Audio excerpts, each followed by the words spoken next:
So the Miata is looking cool and big time. I'll fill it up now and it will have drained itself in like possibly 5 minutes of driving. And as of now, it's also got a head gasket failure and possibly something other or major than that.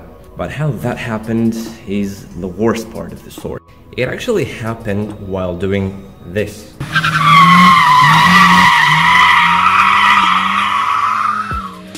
And it quickly ended up like this. By quite popular demand, the Caterpillar is gone, but the problem is that the Miata's engine is also gone. Take a look and see for yourself.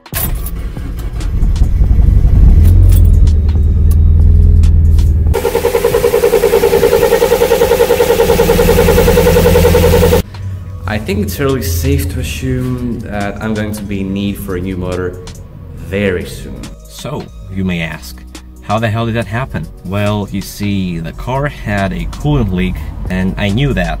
For example, I used to fill up like a liter of water every week or so. And I was all like, okay, as long as I top up the reservoir and the engine sounds fine, I'm cool to hit the drift track and have fun with the car. And that's exactly what I did. The problem is that while I was drifting, I spun out and the engine just stopped working. I was trying to turn the car on and it just would not crank. It overheated to hell.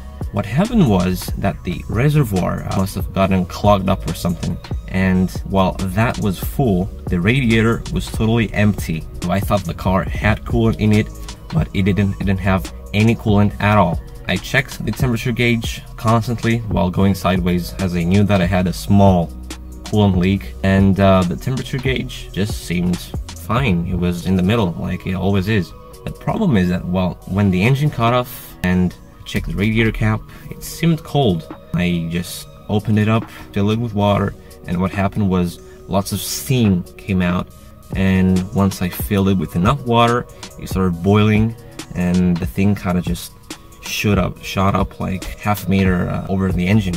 And the fact of the matter is that the engine is almost dead. I mean, it can move from point A to point B for now, but it sounds really bad. It certainly does have a gasket failure, and it also needs lots of silicone hoses to be replaced. That's the sole easy part of the whole situation. The problem is that it's the 1.6 liter Miata with the 110 horsepower, and it's not exactly worth it to do an engine rebuild on it. It's, you know, it's an older design with a bad head and stuff. Replacing the engine is a bit less costly than doing that. Like if you go ahead and buy a used motor, that will cost me like 700 euro or something to do it, to do a nice job on it, to get a used motor, service it and put it in, and I'll end up with the same car as of now. So basically what I've decided to do is put a 1.8 in it. That gives me like 36 more horsepower and a fairly better base for tuning the car. What's not good about it is that it costs quite a lot more. If I wanted to do it cheaply, like just get a motor from the UK, put it in along with the ECU and harness, that would set me back like maximum 1500 euro if I wanted to do it the right way, which would be to go with a standalone ECU from the start and get even more horsepower and be ready if in case I want to go turbo on it in the future or something. That would need double the cash, and that's definitely not cash that I have right now. In fact, I don't even have enough cash to put a new 1.6 in it. I've set this donation link in the description below in case anybody wants to donate like €1 or something to help me fix the car. And if you guys send €10 or more to it, I'll send a set of these CarHub stickers that, you know, the exact same ones as these ones on the window. You know, they're vinyl ones, and you just peel them and stick them onto whatever you want to. And you know, I feel kind of bad for asking this, but the thing is that the cost for even just putting 1.6 in is quite massive for me at this particular timing. I'm quite strapped for cash.